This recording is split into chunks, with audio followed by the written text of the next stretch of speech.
gerakan massal semua pengamal Wahidiyah kembali ngetrapno, bukan hanya membaca, ditandur di jero hati, sehingga di hati yang nampak sungguh kami dolim selalu. Lek wis koyok ngono, Allah mengatakan aku ada di dalam hatinya hambaku yang merasa dolim dan merasa dosa. Lah kalau panjang jare nderek Mbah Yai, tapi lil gospel ya opo dalam akhlak kita sehari-hari malah pemarah. Ayo kita kembali ke ajaran. Ya, dikontrasi titik marah, di fitnah sedikit bales. Rasul mboten.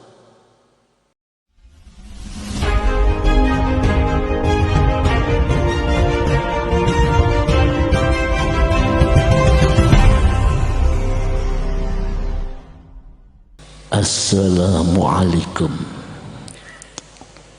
warahmatullahi wabarakatuh.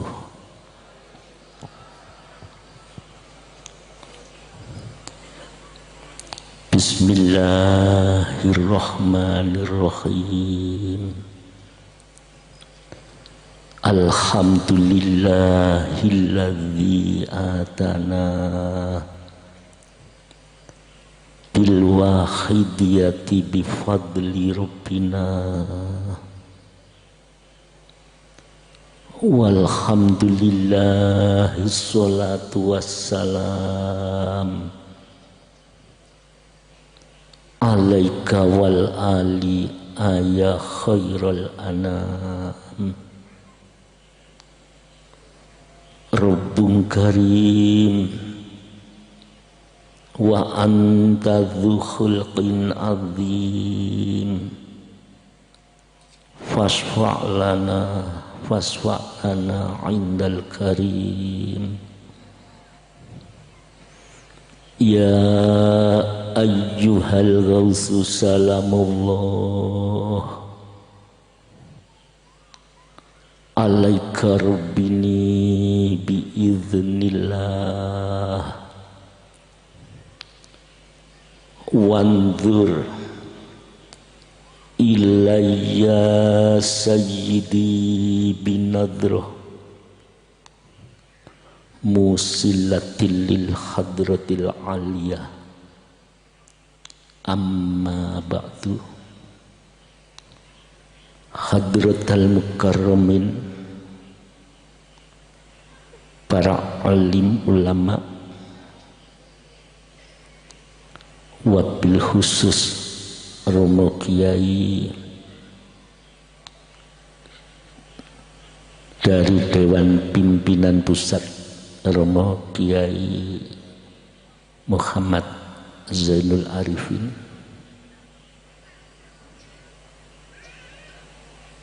dari Majelis Tahkim Pusat Abah Haji Irfani, Habib Adnan Al-Habsi, Romo Kiai dari Majelis Tahkim maupun Dewan Pimpinan Wilayah dan Kabupaten yang saya taati dan saya muliakan. Tidak lupa kepada Romo Kiai Ahmad Thalib juga yang saya taati. Dari Musbida yang hadir, yang saya muliakan, tokoh masyarakat, hadirin wal hadirat yang saya hormati, untuk memanfaatkan waktu yang ada mengenai uraian tasyakur, sanjungan sholawat dan salam, salam ikraman wa ta'diman kepada para ahbabillah. Kami makmum di belakang penata acara yang saya taati. Semoga pertemuan pada malam hari ini kita berkumpul, baca sholawat, mendengarkan tausiah. Semoga ini yang disebut oleh Rasulullah termasuk pertamanan surga yang ada di dunia. Apa maksudnya? Kalau negara ini ingin menjadi baldatun thayyibatun wa rabbun ghafur, pertamanan surga ini harus digalakkan, didukung, dikerahkan. Idza marartum bi riyadil jannah farta'u. Jadi Rasul mengatakan, apabila kamu melewati pertamanan surga, farta'u, masuklah, mampiro, mlebu. Bahasa bebasnya. Terus ditanya, apa pertamanan surga itu ya Rasul? Wa mariyadil jannah hilakut dzikr, di mana kelompok umatku berzikir kepada Allah Subhanahu wa ta'ala. Semoga termasuk pada malam hari ini. Amin. Pemerintah, ulama kita ini mempunyai visi misi yang agung. Tadi sudah disebut. Bukan hanya untuk membangun rumah, bukan hanya membangun kelompok, tapi global, seluruh umat manusia, khususnya di Indonesia. Dengan doa panjenengan menjadi sejahtera, makmur, dan seterusnya. Ini adalah merupakan proyek agung. Tadi disebut beliau Romo Kiai Ahmad Thalib, proyek negara yang baik,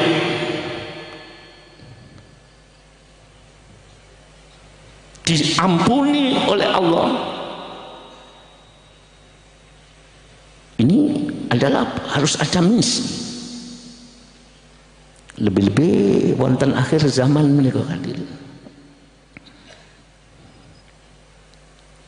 Di akhir zaman ini ujian-ujian umat manusia, bangsa Indonesia secara khusus dan bangsa-bangsa lain di dunia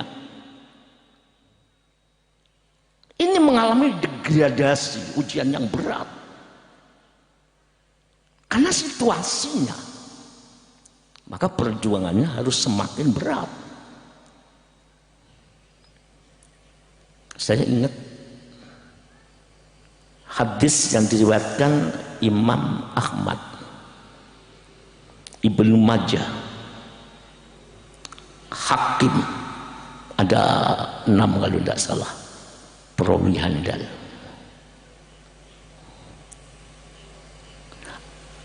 Besok kalau sudah menjelang hari akhir, hari kiamat, ini hari akhir ya, zaman akhir ini. Lu kok tahu? Karena nabinya nabi akhir zaman. Makanya ini zaman akhir, lebih-lebih setelah 1400 tahun lebih ditinggal oleh pemimpin kita baginda Rasulullah Sallallahu Alaihi Wasallam. Jelas akhir.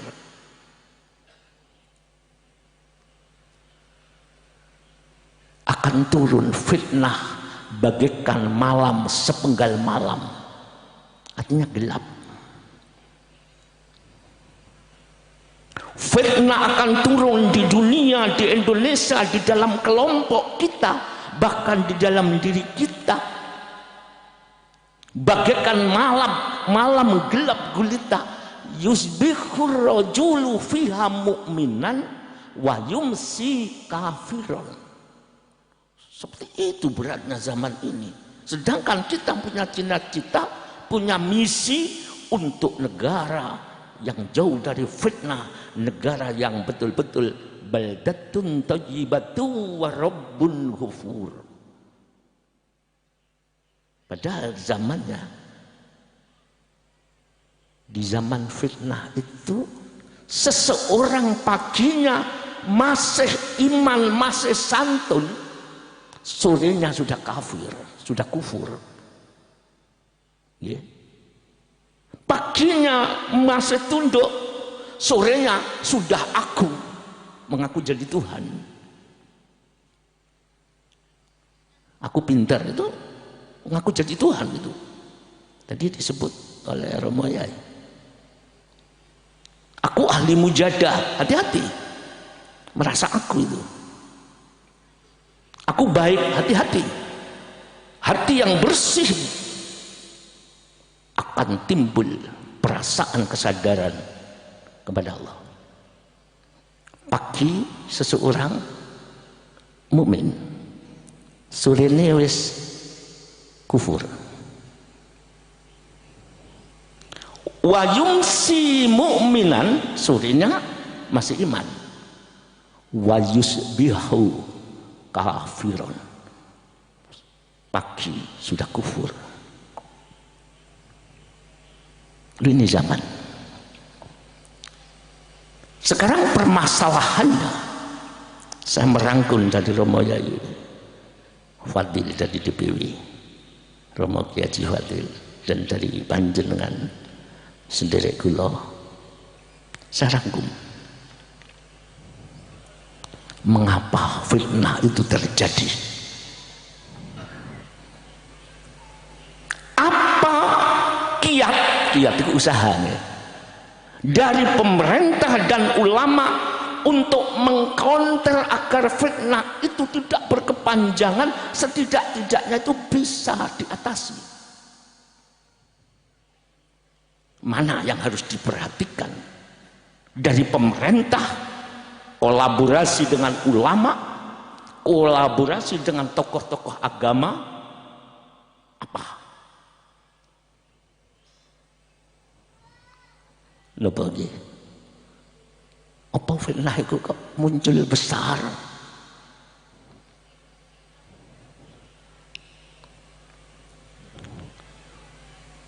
Permasalahannya begini, di zaman itu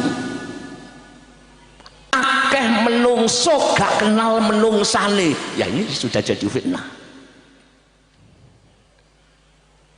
Menungso gak kenal menungsane. Lho opo kok ora kenal menungsane? Karena ada nafsu yang dipimpin oleh imperalis nafsu dalam jiwa manusia, yang diterangkan pada momen hari pahlawan. Dulu kita memerangi musuh yang kasat mata. Napa kasat mata? Ketok. Jelas musuh itu adalah mau merebut kemerdekaan, ketok beripat. Tapi pada hari ini yang kita hadapi bukan musuh yang kasat mata, tapi musuh yang tidak kasat mata. A'da aduwika nafsukallati baina jambaika. Ditegaskan dari Kanjeng Nabi. Musuhmu yang paling berat, sehingga dirimu tidak selamat, sehingga kelompokmu akan bercerai-berai, sehingga negaramu tidak bisa mencapai kedudukan negara yang baik, yang diampuni oleh Allah dan disayangi oleh Allah. Wa rabbun ghafur, diampuni. Karena di zaman itu menungso gak karo menungsane. Loh kok begitu? Karena ada penjajah di dalam jiwa. Ya mungkin kita yang hadir ini dijajah. Kalau pintar-pintar, pendidikan berpendidikan. Tapi kalau sudah dijajah oleh musuh yang namanya nafsu bahimia, pintar itu kalah. Musuh apa tadi? Bahimia. Menungso ora kenal menungsane karena musuh bahimia menjajah manusia. Bahimia itu binatang ternak, binatang kaki 4. Ibu tahu, Bapak, ada lembu, ada kerbau, ada kambing. Lembu yang ada di habitatnya, yang ada di hutan, kalau lapar makan kepunyaan orang lain, tapi kalau kenyang mulai. Itu kalau lembu di sana. Binatang ternak yang di habitatnya luwe mangan tandurane orang lain, kalau sudah kenyang pulang. Tapi kalau lembu, sifat bahimia itu ada di dada kita. Tidak peduli ini intelektualnya tinggi, tidak peduli ini orang pandai. Kalau sudah jiwa dijajah oleh bahimia, jangankan hanya satu petak sawah, hutan pun akan dimakan, batu-batu gunung akan dimakan, semua nampak hijau, semua dimakan, aspal pun dimakan. Apa ini akan menjadi negara yang baldatun thayyibatu wa rabbul ghafur? Kalau panjang merdeka karena penjajah sudah pergi, tinggal penjajah yang ada di sini. Mulanya kalau panjenengan beliau mu'alif datang membawa sholawat wahidiyah dan injeksi dari penyakit rohani itu untuk menyembuhkan penyakit itu. Hampir 1 tahun yang lalu ya, dunia dihebohkan. Akhirnya ada serum apa namanya, suntik 1 itu apa namanya, 2 terakhir apa, vaksin supaya tidak terserang COVID-19. Vaksin 2 terakhir booster. Loh, itu adalah COVID-nya lahir seperti itu, butuh vaksin. Nah, bagaimana COVID-nya roh jiwa yang di situ ada COVID bukan COVID-19, rohani berupa bahimia yang menjajah manusia. Tidak peduli Al-Quran di hati atau di akal, mujahadah di sini. Tapi kalau serum ini atau COVID bahimia ada di jiwa, tidak peduli saya, tetap serakah. Ini musuh, gak ketok moto ya. Sekarang kita perang dengan penjajah rohani. Mulane cara wali songo niku ngeten, besok akhir zaman akan menungso gak ro menungsane. Ya ini yang disebut pagi masa iman, sore wis kufur, gak melok duwe tintekno.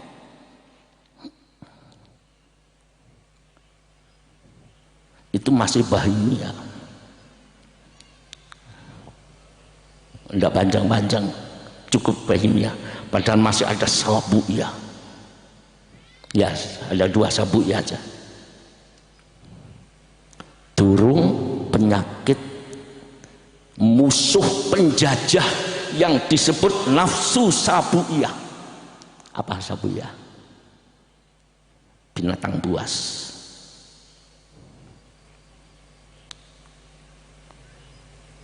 Musuh itu melekat dalam jiwa kula panjenengan hadirin. Apa binatang buas? Harimau, macan, apa lagi? Serigala. Ya, banyak ya. Kalau macan, harimau, singa di habitatnya memang kejam. Ono singa ada kijang dimakan, ada kambing dimakan, tapi di habitatnya belum ada harimau membunuh harimau. Macan asli sing di kono lho ya. Belum ada singa membunuh sesama kelompok singa. Itu sabu iya, macan, singa yang ada di sana sing asli. Tapi kalau singa itu sudah ada di dada kita, macan ada di dada kita, bila perlu sesama muslim, kalau sudah ada ini terjadi radikalisme, terjadi bunuh membunuh sesamanya, fitnah memfitnah sesamanya, bukan karena kepanjangannya tidak ada, tapi karena jiwa manusia dijajah oleh imperialis nafsu yang disebut nafsu sabuiyah. Berat pemerintah, ulama kita akan membentuk, mencetak arah ke sana itu berat. Kecuali penjajah-penjajah yang menjajah jiwa manusia ini harus dibasmi, yang disebut tazkiyatun nafsi anir rodaili wajibatun, membersihkan jiwa dari imperialis nafsu, dari kotoran-kotoran yang disebut tadi, najis-najis itu hukumnya wajib. Bila menginginkan satu person menjadi baik, kalau disiarkan satu kampung menjadi baik, kalau disiarkan satu desa menjadi baik, satu negara menjadi baik, baru muncul baldatun thayyibatu wa rabbul ghafur. Person mulane Wahidiyah disiarkan tanpa pandang bulu. Teman-teman dulu ada yang Bahimia. Tadi saya berangkat dari Solo, diceritani ada orangnya ada. Oh, enggak ikut. Saya dulu pemabuk Abah. Saya dulu pemalak itu mencuri. Setelah ngamalkan Wahidiyah, saya tahu dengan diri saya merasa dosa, sekarang banyak menangis. Kalau itu disiarkan dan semua merasakan, inilah terciptanya negara Indonesia yang makmur, negara Indonesia yang bahagia, yang diridhoi oleh Allah Subhanahu wa ta'ala. Ayo pengamal Wahidiyah, umat Islam berbondong-bondong obati penyakit COVID yang ada di dada kita, karena akan menghancurkan diri kita, menghancurkan rumah tangga kita, menghancurkan bangsa kita bila ini dipioro. Ya, saya nyimpulkan tadi caranya. Tadi disampaikan Romo Yai, balik no posisi menungsane ngenal karo awake dhewe, hanya itu. Karena menungso gak kenal awake, ya ini adigang adiguno. Ketika binatang buas menguasai jiwanya, negara yang dicintai dibangun dengan darah, dibangun perjuangan pahlawan, kita sendiri menjadi musuh di dalam negara itu. Karena ini, maka mestinya ya jemput bola, sampaikan Wahidiyah ini kepada pemerintah, kepada Bapak Bupati, salam pada beliaunya, Bapak kasih ini, bila perlu kaset dari beliau nanti itu berikan, ini hasil pengajian. Jadi dandani negara itu dari personalia, karena yang didandani itu musuh yang ada di setiap jiwa bangsa ini.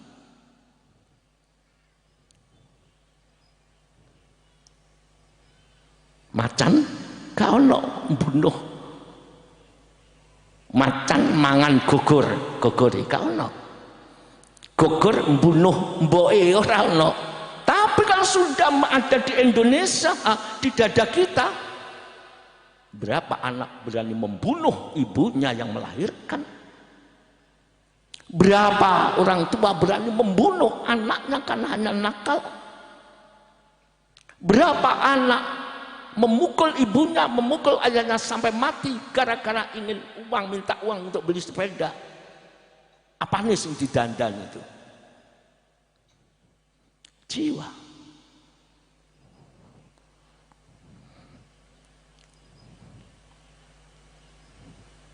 Penyakit itulah manusia ora kenal karo menungsan. Menungso pinter baca Quran, pinter baca hadis, pinter baca sholawat wahidiyah. Tapi kalau berpenyakit di jalanan, pinter moco apapun, cuma gak iso moco awake dhewe. Ini sumber kerusakan. Menungso ora iso moco awake dhewe. Quran dicekel, hadis dicekel. Akeh kang apal Quran hadis seneng ngafirke marang liyane, kafire dhewe gak dikatekke apa yang isi kotor ati akali. Inilah perjuangan. Yang punya injeksi sampaikan, jangan takut ditolak. Rasulullah menyampaikan Islam, menyampaikan iman di Taif, ditolak. Loh, nabinya sendiri ditolak, dilempari batu, berdarah. Malaikat penjaga gunung matur, salamnya Allah wahai Rasul.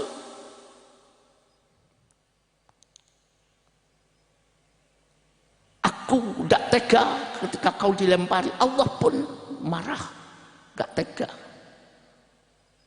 Katakan akan saya angkat gunung ini, tak belane nang umatmu sing nyiksa awakmu. Oleh kula kali jenengan ya Allah. Nggih pun sak karepe kan itu. Rasul tidak. Tak belane karo gunung orang yang menyakiti engkau ya Rasul. Rasul menangis, ya Allah, ya Allah, ya Rabb, Allahumma hdi qaumi wa innahum la ya'lamun. Itu Rasul. Ya Allah, jangan, berilah petunjuk saja umatku itu ya Allah. Sesungguhnya umatku itu tidak tahu. Itulah li Rasul bi Rasul ma'asirul hadirin. Jangan kan diulangi di Rasul oleh guru kita. Dikontrasi titik bales, mana li Rasulnya? Kalau li Rasul, wa innahum la ya'lamun. Orang-orang memang belum kenal wahai dia ya Allah. Berilah petunjuk, malah dimujadahi. Niku jenenge li Rasul, niku jenenge li Ghos, Mbah Yai nggak kayak ngono. Lah kalau panjang jare nderek Mbah Yai, tapi lil Ghos bil Ghos ya apa dalam akhlak kita sehari-hari? Malah pemarah. Ayo kita kembali ke ajaran. Ya, dikontrasi titik marah, di fitnah titik bales. Rasul mboten. Satu hikayah ajaran di Rasul yang harus kita praktekkan, termasuk lil Ghaus. Suatu saat gini ibu, kurang 10 menit. Suatu saat Kanjeng Nabi niku ke pasar di Madinah. Ada seorang wanita Yahudi mundut belonjo akeh kabotan. Rasulullah datang, tahu kalau itu orang Yahudi. Bunda, ibu, maukah saya tolong, saya antarkan. Li Rasul itu empati, peduli. Kita peduli apa enggak? Kalau belum empati dengan orang lain, malah antipati. Oh iya, turun li Rasul itu hanya ilmiah, akal tok, ini belum. Empati. Maukah saya tolong? Ibu, kalau mau mirsani Rasulullah tercengang, ada seorang yang wajahnya tampan, Wajahnya seperti ada sinar tipis. Wajahnya elok berwibawa. Tidak kuat memandang wajah Rasul. Makanya dalam dibak diterangkan, marra'ahu wajha kayas'ad. Orang bila memandang Rasulullah pasti bahagia. Orang Yahudi wanita itu memandang Rasul ada kebahagiaan kecil. Akhirnya, ya anakku, nang omah ya ke rumah ya, karena ingin selalu bersama Rasul. Perjalanan itu bareng melakukan di jalan ibu, ternyata itu pengontras, pembenci Rasul. Anakku, inggih ibu, hati-hati zaman kalau wong jenenge Muhammad ngaku dadi nabi. Dia keturunan dari suku Quraisy yang mulia. Dia mengaku utusan Tuhan. Ojo percaya ambil wong iku. Iku tukang sihir. Itu orang gila. Coba andekan kula kali jenengan ngewangi digendeng-gendeng, ngewangi di tukang-tukang sihir, gimana kira-kira kita? Rasul hanya diam. Ini Rasul praktek nih. Pengamal wakidah ada ajarannya, mesti pulang dari pengajian berubah akhlaknya. Karena akhlak itu di atas ilmu. Terus ya nopo. Terus sampai di jalan ngomong rasanya yang namanya Muhammad. Hati-hati, lek ono antem ono wong iku. Itu merusak agama nenek moyang kita. Hati-hati nak ya, lek ketemu ya. Iku tukang sihir. Itu gila orang itu. Sampai di rumah. Sampai di rumah nih. Ditaruh di mana bu? Saking kepinginnya lama dengan Rasul, taruh di dalam nak. Setelah ditaruh, tak kena kopi, mboten ibu. Saya mau pulang. Coba sabari Rasulullah seperti itu. Dihujat, difitnah, dia tetap sabar. Adakah figur-figurnya Rasul di sini? Adakah figur-figur meniru lil ghos bil ghos mu'alif oriented di sini di Jawa Tengah? Semoga panjenengan semua termasuk orang itu. Amin. Terus gimana? Enggak bu, saya pulang. Ya wis hati-hati. Ketika pulang, masuk keluar si ibu tadi. Anakku, anak muda. Ada apa ibu? Aku mau ngomong, gak sempat kenalan. Aku hanya ngomong dewe. Supaya kita kenal, siapa namamu nak? Kamu dari suku apa? Coba. Rasul betul menjawab, hanya diem. Diulangi lagi 2 kali. Kamu siapa nak namamu? Dari suku mana? Kamu kok baik akhlakmu? Hanya diem. Yang ketiga, apa kamu gak seneng ambil aku, gak kemin kenalan ambil aku? Sopo jenengmu? Dari suku mana? Baru Rasul 3 kali menjawab, iya ibu, namaku Muhammad, dari suku Quraisy. Terperanjat memandang wajah Rasul. Marra'ahu wajha kayas'ad, memandang wajah Nabi, hati sakolong mendapatkan kebahagiaan. Langsung lunglai. Ternyata kau Muhammad yang saya olok-olok. Mampuni aku Muhammad. Hari ini aku mau masuk Islam. Di hadapanmu tuntunlah aku bersyahadat. Itu li Rasul hadirin.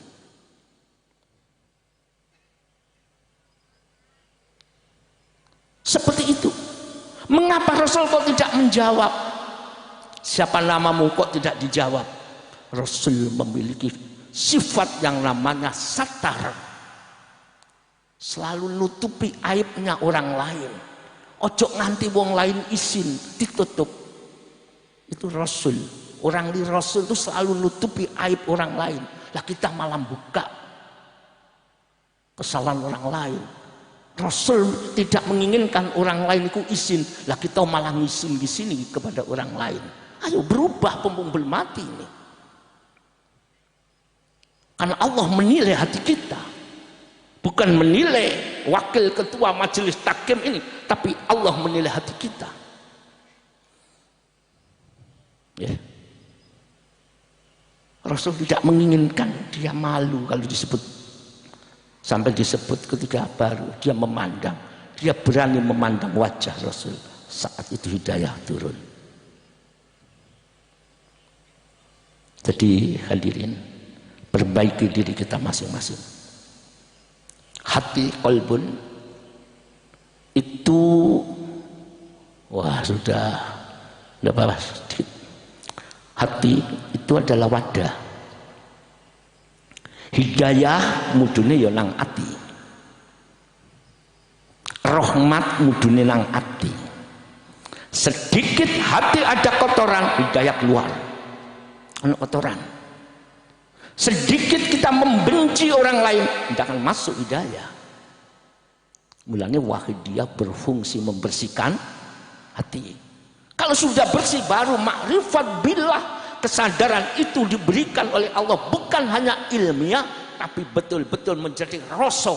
Kalau orang Jawa Tengah disebut itulah rasa sejati, bukan rasa ilmiah tapi rasa sejati yang akan merubah karakter suatu bangsa bila rasa itu ada di hati. Contoh,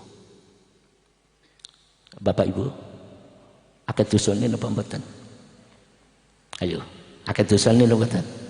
Ya. Cuma rasa itu ada di akal. Tapi kalau rasa itu ada di hati, dosa kalau kata gak berkutik ate ngrasani wong gak wani, ya Allah kula wong elek, dosa kula luwe kata. Mengapa saya mencaci orang lain? Itu rasa yang ada di hati. Lek rasa akeh dosane nggih niku mung akal.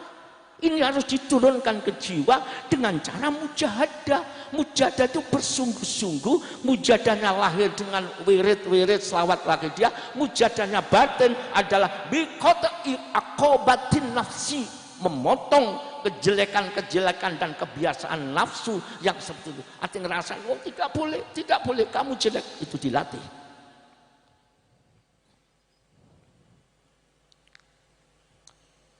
Kita ngerti dosa, tapi gak tahu nangis. Wajar karena tidak di hati. Kita ngerti dosa itu besok akan dimintai pertanggungan jawab. Satu ucap, satu kata, satu perbuatan akan dimintai pertanggungan jawab. Kabeh ngerti, tapi kok gak berubah. Terutama saya pribadi. Kok gak iso nangisi dosa? Tidak salah, memang hati kita ini tertutup. Belum dibersihkan. Lek moco pembersihnya sudah, tapi membersihkan ini kita yang harus upaya lahir batin. Lek moco surat pembersihnya, selawat pembersihnya dibaca tiap hari, tapi praktek membersihkan jiwa ini yang belum.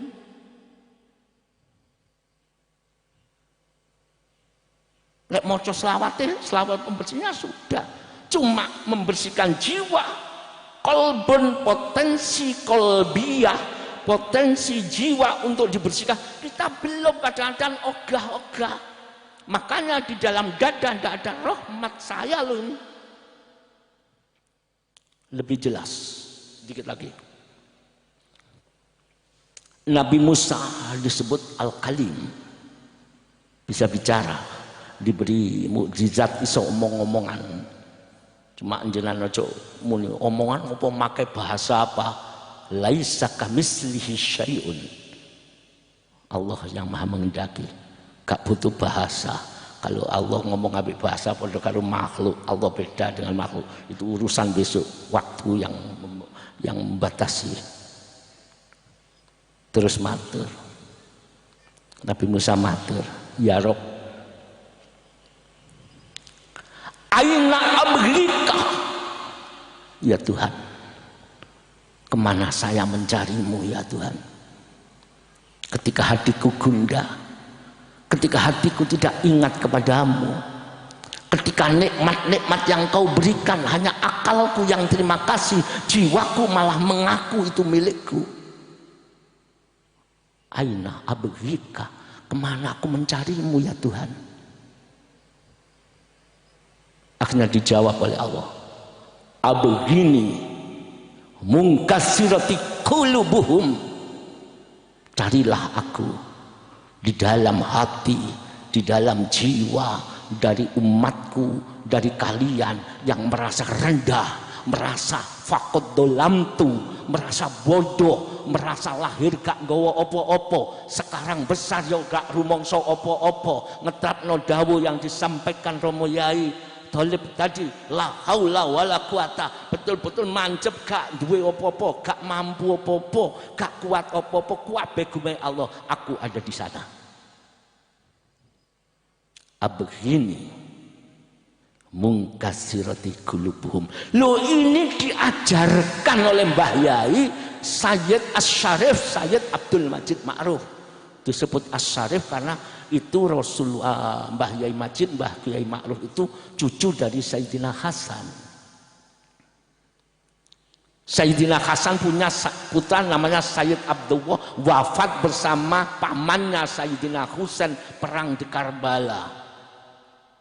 Akhirnya masih adik namanya Sayyid Alwi, punyanya itu punya anaknya itu anaknya Sayyid Abdullah itu wafat, anaknya namanya Sayyid Alwi. Dari Sayyid Alwi turun temurun sampai kepada Asy-Syarif Sayyid Abdul Majid Ma'ruf radhiyallahu anhu, guru kita itu cucu Rasul dari Sayyidina Hasan, makanya disebut Asy-Syarif.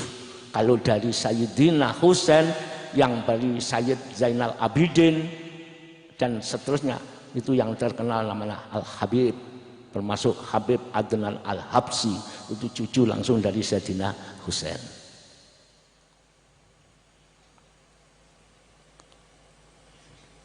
Itu diajarkan, cuma kita lali. Lek mocono wis moco, pembersihnya dibaca, alatnya diwoco tiap hari, cuma ngempak nonang dodo, ini yang kurang perhatian. Coba doa nadom selawat saljul kulub yang di situ ada faqad dolam tu abadan, sungguh kami dolim selalu, niku mancep nang dodo setiap saat, hidup di dada, wani nyalahno wong liya, kula dolim, wani ngrasani wong liya ndak berani karena ini hidup. Tapi kalau di sini koyok kula ngeten iki balak-balik faqad dolam tuh, tapi orang lain ini kita makan, kita buat seperti itu. Terakhir, kapan-kapan ya waktu yang menentukan. Terakhir, praktek faqad dolam tuh dilakukan oleh ulama-ulama sufi. Ulama-ulama sufi itu tasawuf, itu ulama-ulama yang memiliki metode memberseni hati. Selain wirid, waridnya juga wiridnya, wirid dan waridnya ya, nanti itu bahasannya. Ketika itu terkenal di suatu daerah, ketika itu ditanya, ketika datang ditanya, Pak Yai, Syekh, jenengan apakah Syekh yang terkenal itu? Dia diam. Apa Syekh ahli tasawuf yang memiliki ilmu yang tinggi, memiliki keramat yang luhur itu? Dia hanya diam memandang yang bertanya. Syekh jawablah, apakah engkau ulama ahli sufi, ulama ahli batin, ulama rohani yang terkenal itu? Jawabannya bagaimana? Kalau kita kan bilang ya, bukan. Aku bukan ulama yang kau sebut. Tapi siapa sih? Aku ini penjaga anjing. Jawabnya, aku penjaga asu, duduk ulama ahli rohani. Cuma aku ki penggaweanku njogo asu. Njogo asu. Lesanku ini bagaikan anjing, kalau tidak saya jaga, tidak saya ikat dengan kerendahan kepada Allah. Berapa orang saya gigit dan saya cakar-cakar dengan kuku ini. Akhlakul karimah seorang ahli rohani nampak dalam akhlaknya. Begitu pula tentunya Mbah Yai mengajarkan panjenengan ilmu wahidiyah, selawat wahidiyah, yang di situ ada faqad dolamtu, gerakan massal. Semua pengamal wahidiyah kembali ngetrapno, bukan hanya membaca, ditandur di jero hati, sehingga di hati yang nampak sungguh kami dolim selalu. Lek wis kaya ngono, Allah mengatakan aku ada di dalam hatinya hambaku yang merasa dolim dan merasa dosa. Abghini mungkasirati qulubuhum, carilah aku di hatinya orang-orang yang merasa rendah dan dolim itu. Jadi masyarul hadirin dari DPW, dari Bapak Pemerintah dan panjenengan sedaya, saya menyimpulkan apa yang disampaikan oleh beliau, itulah wahidiyah. Tinggal ngempakno, mujadah wis bener, selawate diwaca wis bener, peningkatan lembaran 77 bahasnya bener, tinggal satu, masukkan ke dalam dada, bukan hanya ilmiah, buka hati kita dengan kerendahan, dikunci dengan perasaan dolim, sehingga bisa mengikat lesan-lesan yang berbisa ini, sehingga tidak ada orang lain yang tersakiti, tidak ada orang lain yang menjadikan sakit hati kepada kita. Kalau itu sudah diberdayakan menjadi karakter bangsa Indonesia, tidak usah lama Mbah Yai nyebut suwe mijet wae ranti akan terwujud baldatun thayyibatu wa rabbun rahim. Amin amin ya rabbal alamin. Al-Fatihah.